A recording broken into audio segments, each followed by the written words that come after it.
Hey everybody, welcome to our live stream. Welcome to the Aaron and Geoff Spring Home Seller Bootcamp for 2026.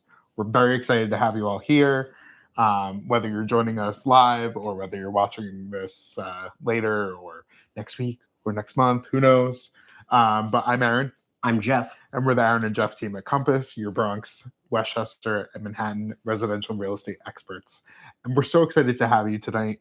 The spring real estate market is in full swing, but we still have enough time to really prepare our homes for sale and get them on the market before the summer heat sets in. So we're excited to have you guys here. We're excited to really go through the process, give you our perspective on the market, what's going on, and how we can best support you as sellers through this time. So like Aaron said, thanks so much for coming, y'all. It's wonderful to be able to share this knowledge today. And, I hope that this will kind of stay evergreen, because a lot of the things that we're talking about today are going to be things that will stay relevant for any seller.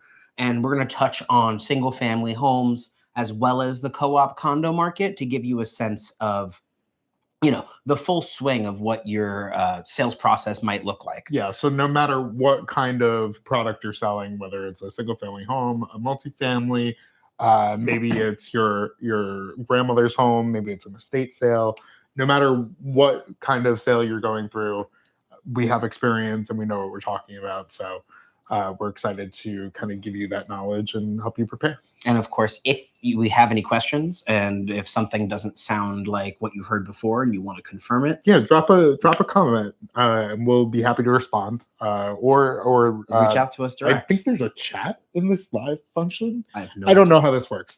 We're doing this for the first time. It's fine.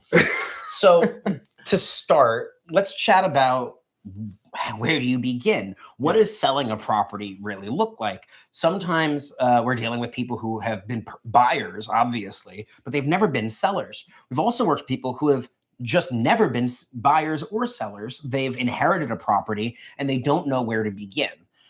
We've seen it all. And I don't think that ChatGPT is exactly the place to begin. But it's the place where a lot of people are beginning, unfortunately. So we're here to just dispel a lot of myths that you might be getting from AI chatbots. So first off, what you need to be sure to do when you're starting this process is finding a team that can work with you. Real estate agents and brokers in this process become like a partner from start to finish. We're going to be there to help you figure out what paperwork is necessary from the jump. We're going to help you figure out what work is needed to be done to the home to get it ready for sale. We're going to help guide you through that sales process. We're going to market the home. We're going to show that home to potential buyers. We're going to negotiate on your behalf and then ensure that from contract to close, we're getting you there. And good agents don't stop there. They keep in touch with you from then on.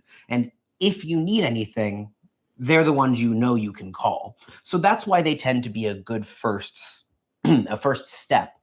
You want to be working with your agent's team.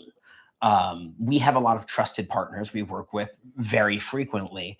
And it's much easier for us when we're working with our clients if they're working with the team that we are already working in flow with. And now the team is the attorney, the lender, title rep, insurance broker. It's all these trusted professionals that you really want to have someone who is pre-vetted, knows what they're talking about, and is trustworthy and honest. So we've already done that kind of pre-vetting for you. So it's really easy to kind of just rely on us. Yeah, rely on us and rely on our partners because we do it every day. The other factor is, when you're working with the same people frequently, what ends up happening is I'll call up my buddy Jay, an attorney we work with all the time, and in 15 minutes, we can go over all of the deals and make sure we've checked off every one. It's much easier for me to be able to have that daily or every few day conversation with him compared to chasing down somebody who I don't have a relationship with. Now, that's not to say that we won't work with anybody who our clients want us to, but when you're looking for a professional, Talk to them about the team they like to work with, because I think that, and checking in with that team can be a big insight into who this person you're about to rely on is. Now let's narrow a little deeper on that. Here specifically in New York State, when doing, and especially in New York City, it's really important to work with professionals who have experience with the nuances that occur in the New York City real estate market. What I'm talking about is working in co-ops, which is not real property. It's much different from selling a single family or a multifamily home. So you really need to have someone on your side that knows what they're doing, who has read an offering plan before, knows what amendments are, knows how to read a financial statement of a building to know if a building is healthy financially, or if it's in arrear, if there's more than like a few shareholders in arrears on their maintenance. There's so many things that could go wrong in a building that you wouldn't know about unless you read into these documents like these people do every day. That also goes for board meeting minutes. You know, the board of directors are going to take meeting minutes for every meeting that they have. So ensuring that your attorney is familiar with reading through these minutes to make sure that they know what's a red flag and what's normal course of the building's function. Yeah. But let's talk a little bit about how you get ready. So you'll find somehow a team that feels like the right team for you, looking at reviews online, talking to family and friends, and finding the people who you are going to feel like you can work with and be friends with through that process. Also, look at their past sales and see what their past listings look like. Look at what their photography looks like. Look if they have floor plans on their listings. See what their listings or descriptions look like. If they're full of spelling mistakes and it looks like they don't even know what neighborhood the place is in, you know, it's really easy to spot an agent who's faking it from an agent who's making it just by looking at their listings. And so when you have that agent conversation, there are a few things that you're going to want to look for beyond just how they've presented their work in the past, but you're going to want to speak with them about getting you ready for market. A good agent will come into your home and will discuss with you what work is worth investing in and what work isn't. Sometimes that's just a coat of paint. Sometimes a paint job isn't necessary. More often than not, it is. Sometimes it can be just a deep cleaning, decluttering if it's something that you're selling while you're living in it. And, you know, walking through your home and pointing out to you the things that are worth investing in or the things that would be great, but probably not worth the front end investment. Yeah. A thing that we say to a lot of our sellers is think about how you would sell your own car. Would you sell your car without having it detailed, without having it washed, without having make sure that all the scratches are out and all the dents are, like, you want your car to look as brand new as possible so you get the most money for it. Yeah. Making sure that you're putting your best foot forward, I think, is really important. Yeah. And I think people forget that your home is like your biggest asset that you have. You want to make sure that you're putting it in its best light and putting your best foot forward as a seller. Because otherwise you're putting your equity at risk, I think. Yeah, I think that first impressions, you can only get one of them. And so making that good first impression on the market is really important. Now, let's talk a little bit about some of the nitty gritty and the paperwork that it takes to get ready for sale. So at the very beginning of this process, as a seller, depending on the structure of which you're selling, if you are selling something that's owned in a trust, making sure that you have trust documents ready to go. If you're selling an estate, making sure you have your letters of testamentary ready to go, or whatever letters of administration might be given to the person who is executor of that estate. If you're a seller in a co-op, making sure that you have the due diligence documents that we'll need as part of this process. Usually that's 2 years of financial statements, bylaws, house rules, and the building's offering plan and amendments. We don't want to be chasing after paperwork when we have an accepted offer. Sometimes time can be the thing that kills deals. It often is. If you're in a single family home, it's usually a little bit simpler. we may want to try and get our hands on things like your title policy, which were purchased when you bought your home. We were going to want to find our hands on a survey. Yeah, a survey is definitely helpful, especially in New York City where boundary lines can get really muddled over the years. I mean, our city is almost 300, 400 years old. It's older than the country itself. Like property lines get very muddled up here, especially in the Bronx and Upper Manhattan. So survey is definitely helpful. If you don't have it, it's not the end of the world, but definitely helpful for pre-listing purposes. What also might be helpful is depending on when you bought the house. Maybe you bought the house only a couple of years ago, and you have to sell it because you're changing jobs and you have to move across the country suddenly. Your inspection report from when you bought the house is a very good idea to have on hand. Also, manuals for any appliances. There's a lot of things to think about when collecting all these documents, especially if you've lived in your home for a long time.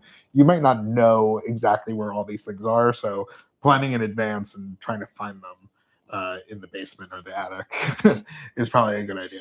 No, I think it's also worth mentioning for the single and multifamily home owners who are thinking about selling that in the last few years, laws have changed here in New York State that require property disclosure. That wasn't really the case before. So we now have to provide buyers at the point of contract a full disclosure report of all of your knowledge to the condition of that property. Now, that doesn't mean you have to know every defect No. or problem that's in your home. In fact, there are a lot of places in there that you can just circle not sure, don't know. Yeah, right? Nobody's arresting you if you answer something incorrectly. But we want to do the best that we yeah. can to portray it as realistically as we can. Yeah. And we want to have that, again, on the front end of the process. Waiting until we have a buyer to fill it out is just going to give us a delay that's not necessary. So let's talk a little bit about the process of getting you listed. So once you've identified the team, you've pulled together the paperwork, you're going to sign an agreement with an agent that you feel good with, and they're going to represent you. And from there, we have to get your home ready for sale. Now, the first thing is probably decluttering for most people. Most people have lived in their homes for 10, 20, 30 years, maybe more. And we collect a lot of stuff. We're human beings. We love things. I love things. You love things. There are a lot of things collecting dust in my home.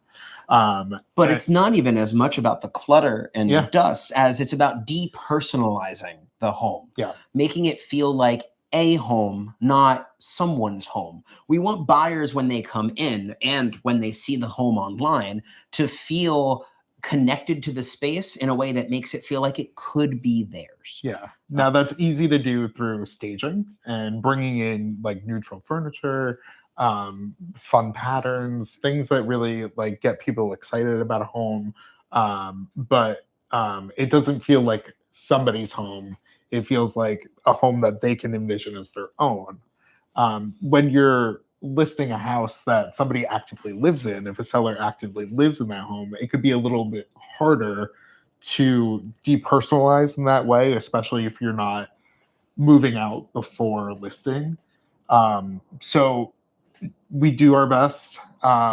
What we would recommend is removing personal photos of family members to the best of your ability. If you have a whole like big like gallery wall of photos, like maybe you don't want to take them all down, but like minimizing the personality and minimizing the amount that people see that it's somebody's home. We want, like I said, we don't want them to come in and feel like a guest because a lot about real estate is psychological and a lot about that is subconscious. Totally. In addition to getting rid of clutter, depersonalizing, we talked about some of the work that you'd want to do, like potentially painting. Certain renovation projects may or may not be worth it. Yeah. Once all of this is done, we now have to prepare you for photos. Yeah. So let's talk a little bit about how we photograph a home, some of the things that are important to remember about photographing and what we need to do before we have a photographer come in. Yeah, I mean, it really also goes back to what we were talking about decluttering, depersonalizing. It all goes back to the curb appeal of your home, especially with a single family home. Like physically, the outside of your home, you want to make sure it's not dirty looking. Like maybe it needs a power wash before we take photos. Maybe you need to do some landscaping, removing some weeds, maybe planting some new flowers that look really good. Waiting for a really sunny day for the photos. Sweeping, like really like simple stuff, but people don't think about it before they take photos. Like a beautiful deck or a porch with leaves and dirt and grime. Like it's just easy fixes that you can do that just it changes the psychology of the whole showing when someone doesn't have to think about all of the chores that they have to do after buying a home. Especially if your home needs a lot of work. If it's an older home, we kind of want to minimize the amount of clutter and dirt, and like we want to make sure that we're presenting a home that feels clean. I think, does that make sense? It does make sense. I think that it's important that it doesn't feel sterile either, right? It's about finding that balance. We always recommend also like go through the home.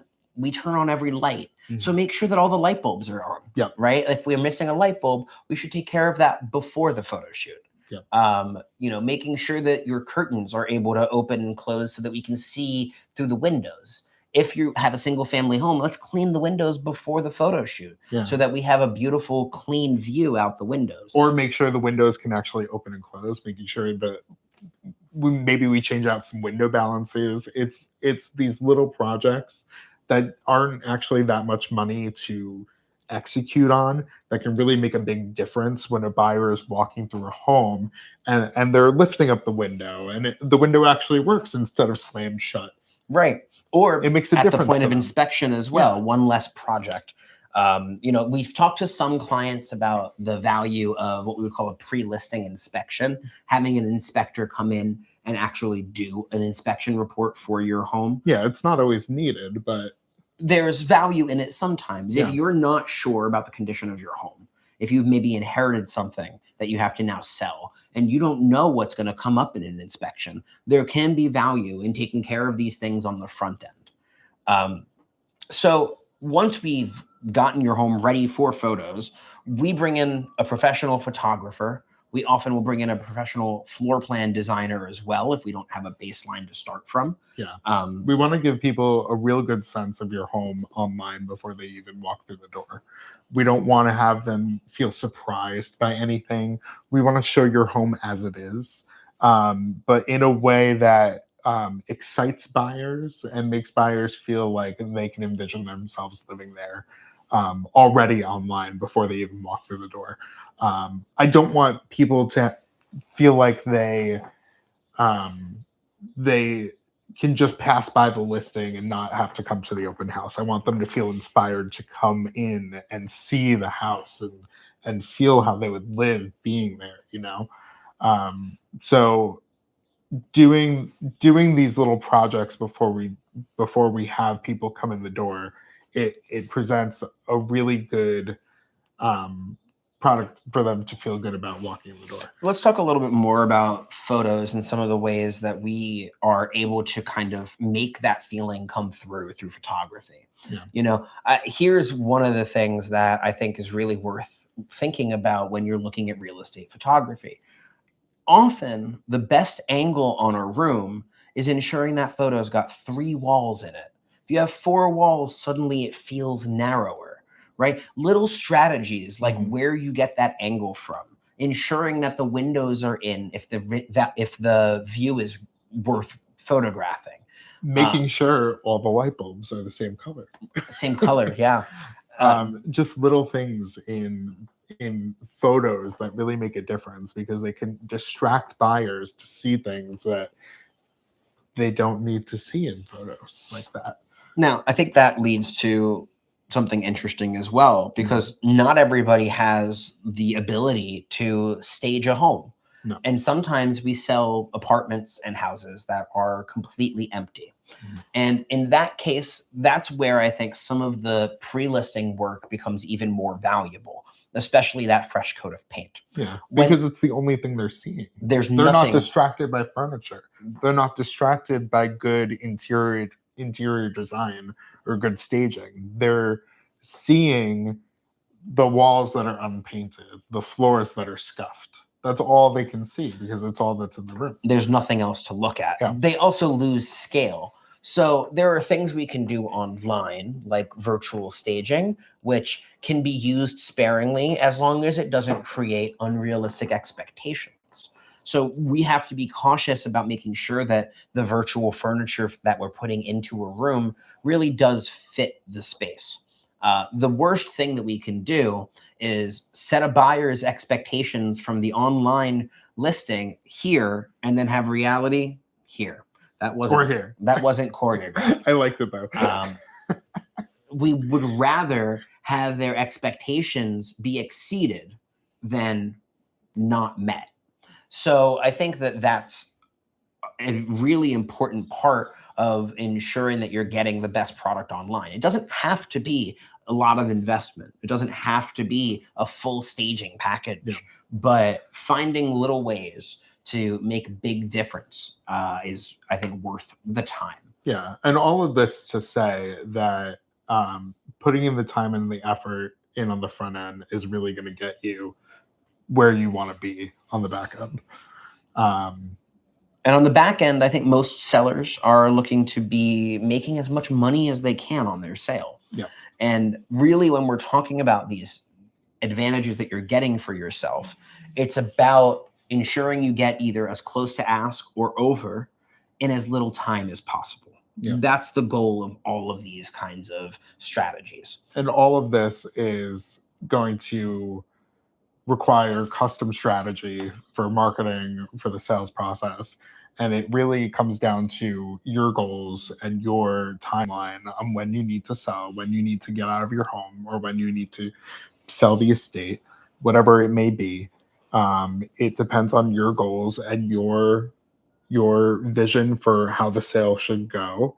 And then we execute based on that. Let's talk a little bit about, once we've done these photos, we've taken the floor plan, you've cleaned, you've painted, you've swept, and now we're ready to be on the market. We've done it all. So once we get you on the market, at that point, we'll have taken that professional photography. We'll have written a beautiful listing description that eloquently describes the space while highlighting the advantages of the home. We'll put together that beautifully designed floor plan. And depending on the product, there may be more than one sheet to that floor plan. If there's more than one floor to the home, we may want more than one elevation. Yeah. Once we have all of that put together, we begin a marketing campaign that goes along with it and complements that. That includes social media. It includes email. It includes direct email blasts to agents in our community that we know and have worked with in the past. Postcards, mailers, digital ads.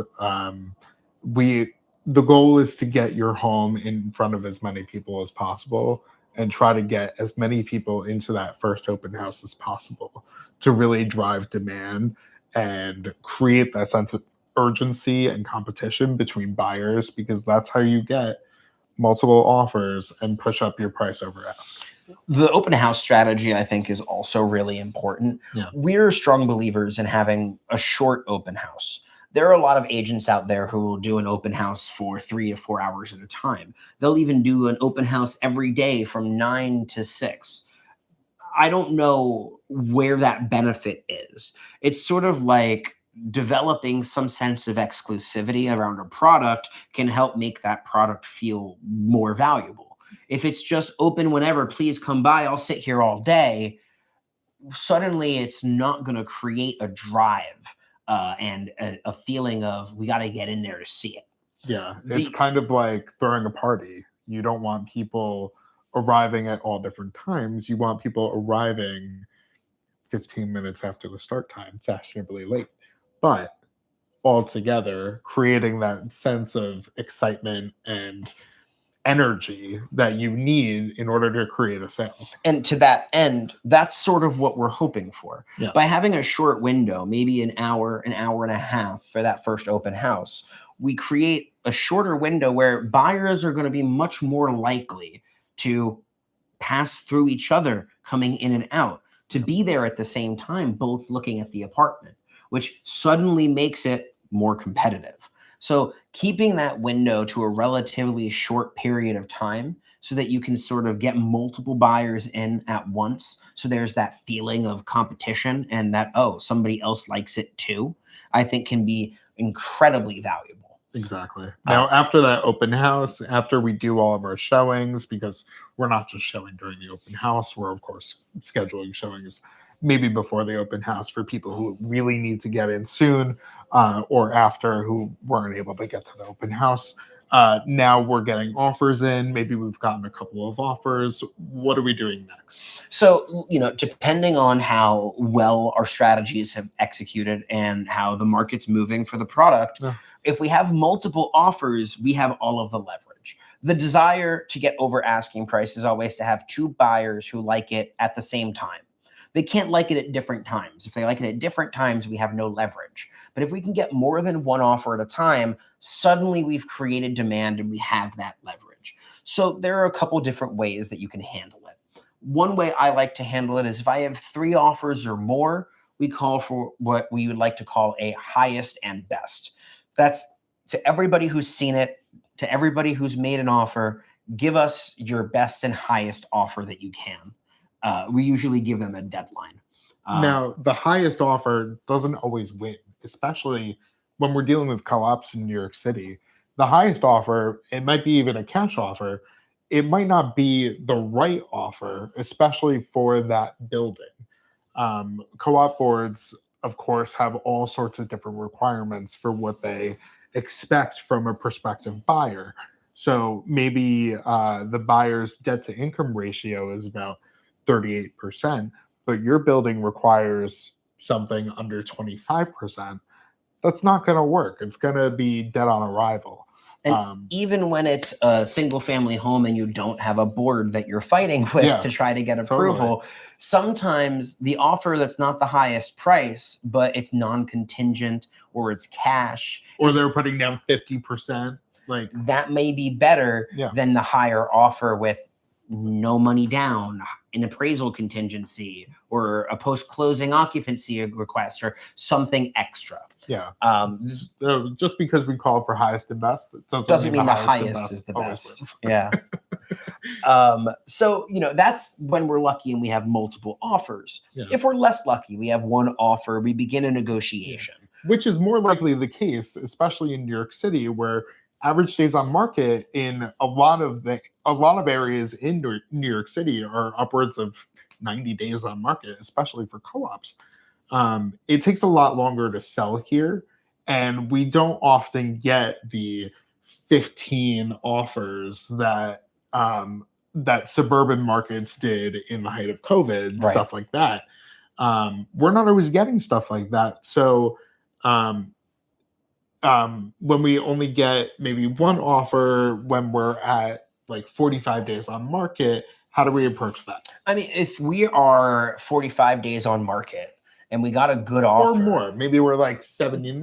If we're not in our first couple of weeks and we don't have multiple offers, then usually at that point, there's some desire and feelings of urgency from the seller to sort of figure out a way to make it work without taking too much of a hit. So we find ways to first qualify that buyer. And that's the first step before we begin a negotiation, because I'm not going to negotiate with someone who I don't think is actually capable of buying the home. So if that's a cash buyer, they're going to have to provide proof of funds. If they're getting a mortgage, I need to see a mortgage pre-approval letter. From a reputable lender. As well. If there's questions around credit, I may need to ask to see a credit report. Now, when we're dealing with a condo or co-op in New York City, especially, we're going to need to see what's called a revenue financial statement, the Real Estate Board of New York.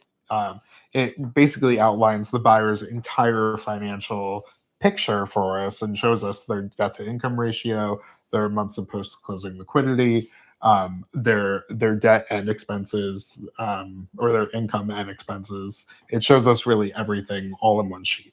And it gives us a good snapshot of how the board is going to view their financial picture. Yeah. So these are ways that we ensure that this buyer is going to be somebody who we think is actually able to close.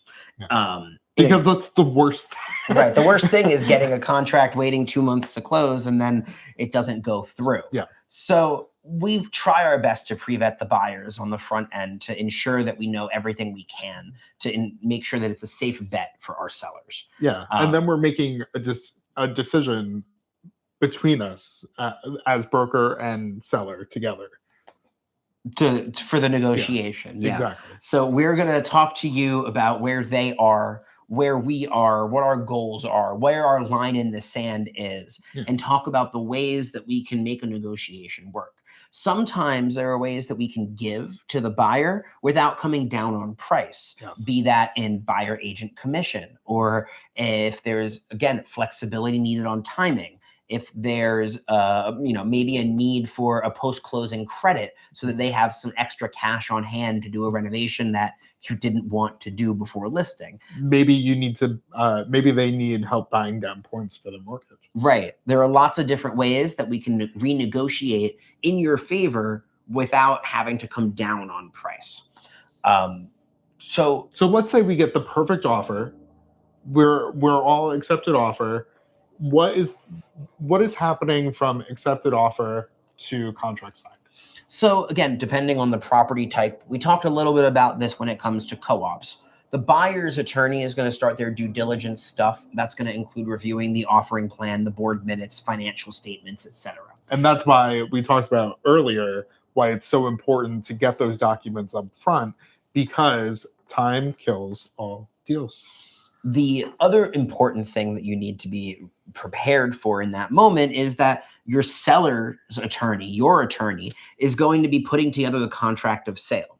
So as brokers who work for you, we put together the deal memo or a transaction memo. It's sort of a one-pager that outlines the deal that we've made. And we ensure that the attorneys have that information and begin the process of drafting the contract so that the buyer's attorney can then send their comments back over. And at this time, we also give them due diligence documents like the offering plan, the financial statements, or if it's a single family home or a condo, we would give them the property disclosure statement at that time. So while your attorney is working on that stuff, their attorney is working on the other, there's going to be need, especially for single family homes, of other due diligence that may happen. And most co-op buyers too usually want to come back one more time during this due diligence period. And do an inspection. Whether it's an inspection, it might be measurements. There's going to be some additional due diligence that happens during this time. This is I would say, the time period where your deal is the most fragile. So there is an appropriate amount of anxiety that I think most sellers feel at that point in the process. That's why it's important to have all your ducks in a row, have all of your documents ready to go. And have an agent you trust managing that process. Exactly. So more likely than not, everything goes swimmingly and we get you into contract. Sometimes something comes up during that due diligence period and there may be some renegotiation. But more often than not, things will move right forward. Once we have that signed contract, we begin that sort of ticking clock to closing. Ticking clock to closing. That was a tongue twister. We begin a ticking clock to closing. There you go. Now, what do I mean by that? Generally speaking, the contract of sale is going to have specific deadlines as far as when a loan commitment is going to be required to be had, when a board application is required to be submitted, and on or about closing date. So we suddenly have very time-based deadlines that both parties are going to be working together to hit. Now, it's good to have a team like us on your side while this is happening, because we take note of all of these deadlines for you and we help you along in that process, remind you when things are due, schedule inspections for you. Like, you don't have to worry about those kind of things. Absolutely. Yeah. So we're here to take care of the entire process of that piece of it, right? Yeah. From the beginning all the way through the end of the process. Yeah. So we are going to make sure that, especially in co-ops, we're going to review the buyer's board application to make sure it's going to be up to snuff for the board. We're going to make sure that the buyer has been prepared for the board interview so that they know what to expect. Yeah. And so that we are in the best position to get you that yes from all the powers that be. Now, this process from contract to closing is usually around 90 days. So it is quite a bit of time. Now, if that's for co-ops. Right. Now, if there's no co-op board you're dealing with, Yeah. or if you're not dealing with financing, it can go faster. Yes. But even faster, deals still tend to take 30 to 45 days to close here in New York. Exactly. So just be aware that we don't have 1 week closings here in New York. It doesn't happen. But you can try. Again, during that period of time from contract to closing, it's not just board applications, but if there's a buyer getting with a bank, they're going to have an appraisal. They're going to have to do their loan application. Yeah. There may have to be a bank inspection. Sometimes. Now, sorry. What happens on the sell side with an appraisal? What do we have to be concerned about? Generally speaking, we're just going to provide that appraiser with comparables that justify the price. If we have multiple offers, sometimes we'll put a packet together that details all of the offers that we received so that they can see the justification for it being bid over what past values might be. Mm-hmm. This is a way of, especially if we think we're setting a record price, of justifying that record price. So that's the general job as far as the appraisal goes. The nice thing about being the seller in this process is you're sort of just hanging on and waiting for the finish line. Yeah. The buyer is the one doing the majority of the legwork. But we should be helpful and make sure that we are giving the buyer as much access as is appropriate, and giving them as much opportunity to schedule the appointments that they need to schedule, because it only benefits you for them to be able to do these things quickly and efficiently. It's not worth it for you to kind of like drag your feet and not allow people to do the appointments that they need to do in order to move the deal forward. We want to also make sure that as the seller's agents, we're following up with all of the parties involved in the process.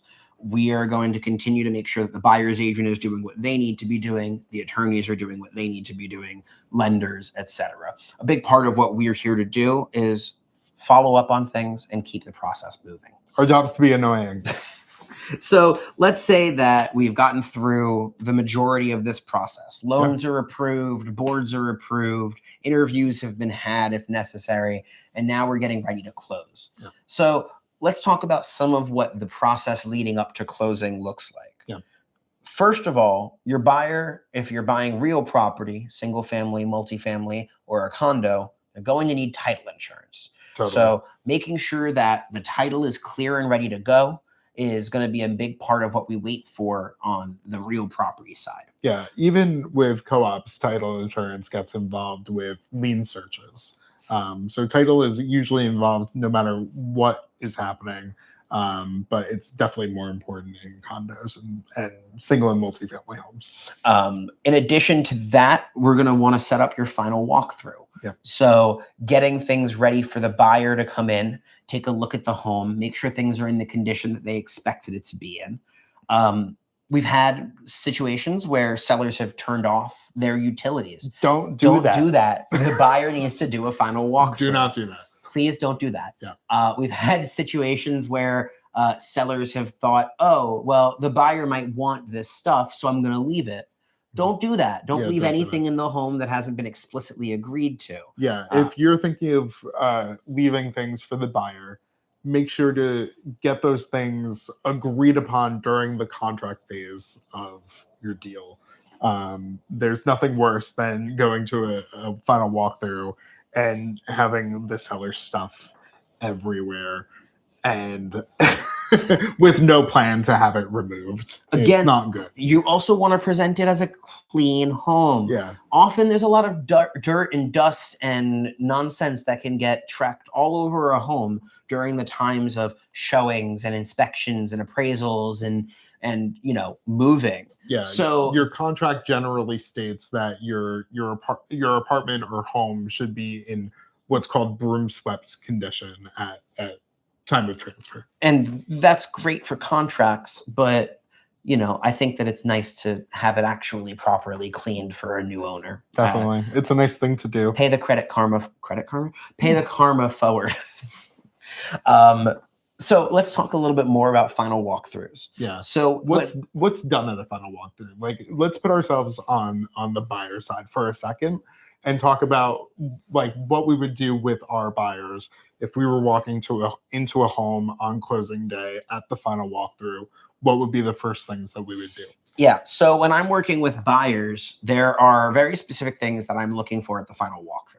First of all, my buyers should be just sort of walking around, making sure that the home is the way they expected it. If there was anything that was agreed to that should have been left in the home, we have to make sure that's actually there. Yep. That's what I want them focused on.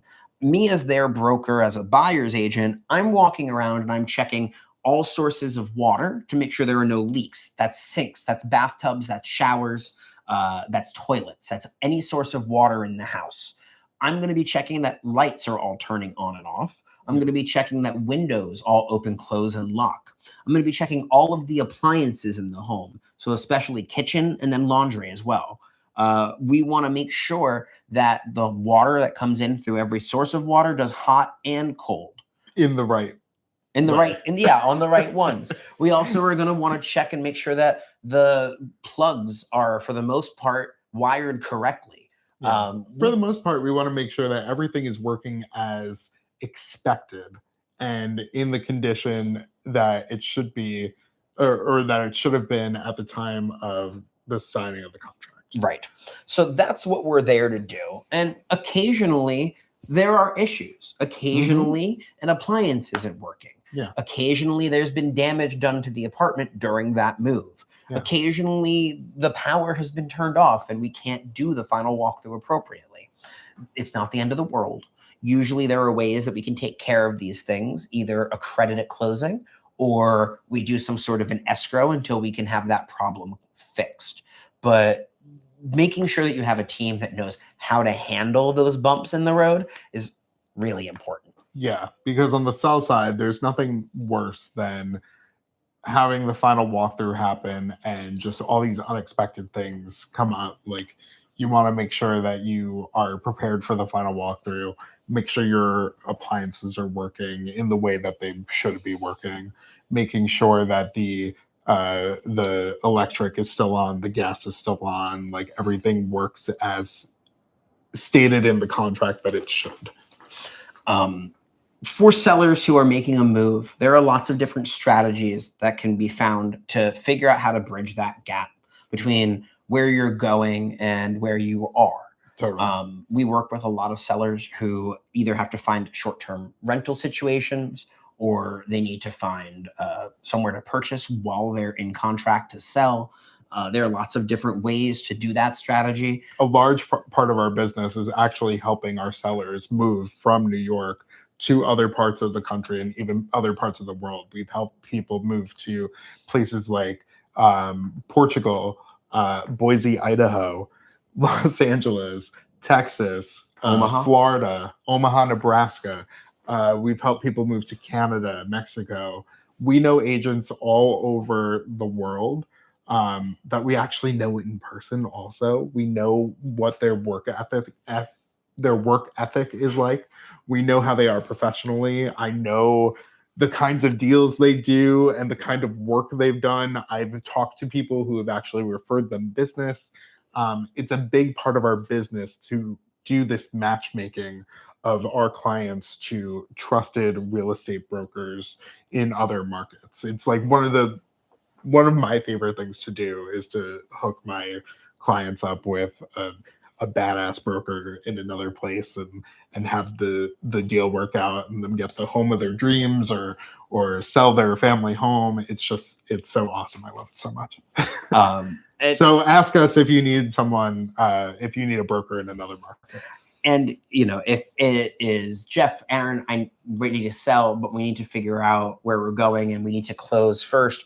There are post-closing occupancy agreements and totally other strategies that we can guide you through with our team to make sure that you are taken care of. Yeah. Recently we helped a seller. I think they got 2 months of post-closing occupancy and they did a lease back to the buyer, which it's just basically like a rental lease, and they're just paying monthly rent while they're still living in the home, but they're not owning the home at that point. So we've done all sorts of situations like that. It's something we do all the time. This was sort of a quick guide from A to Z of the selling process. But now we're up to closing day. We're up to closing day, and closing day is great. Once you've had that final walkthrough and everything is as expected, closing is here. Keys are traded and that money gets sent to you, hopefully via wire, so it hits really quick. Yep. Now, hopefully nothing goes wrong at closing. Things can always go wrong, especially if you don't do that proper due diligence in the first place. Maybe you have a missing stock certificate and proprietary lease for your co-op apartment, or maybe you don't have the proper names on the deed of the home that you're selling, especially if you're selling an estate. Maybe it's your letters of testamentary are outdated. Usually they have to be within 90 days old. Yeah. If they're more than 6 months old, they won't be accepted. Yeah. So doing that prep beforehand, before you even list, and making sure it's all kosher and make sure it's all good before you even get to the MLS, it will save you a lot of headache and a lot of time. There's a lot more to the selling process, but I don't think that we can cover everything here today. So this was a great overview. This was a great overview. I think we've gotten. Let us know in the comments if it wasn't a great overview. I don't know, but I thought it was a good one. Hopefully, don't let us know that. No, let us know. Tell us you liked it. Come on, haters. Anyway, maybe we'll do this again. Who knows? We're the Aaron and Geoff team. Yes, we are the Aaron and Geoff team. And thanks so much for joining us. Have a wonderful rest of your night, day, whenever you're watching this, and let's list your home. Yeah. Let's find your way home. We don't really know how to end this. This is our first time. Whatever. Just a baby. We're just a baby. But we're really great real estate brokers. So if you need us, let us know. Okay, bye. I hope no one made it to the end. I hope someone made it to the end. Let us know in the comments if you made it to the end. God. And laugh at us. Okay, bye.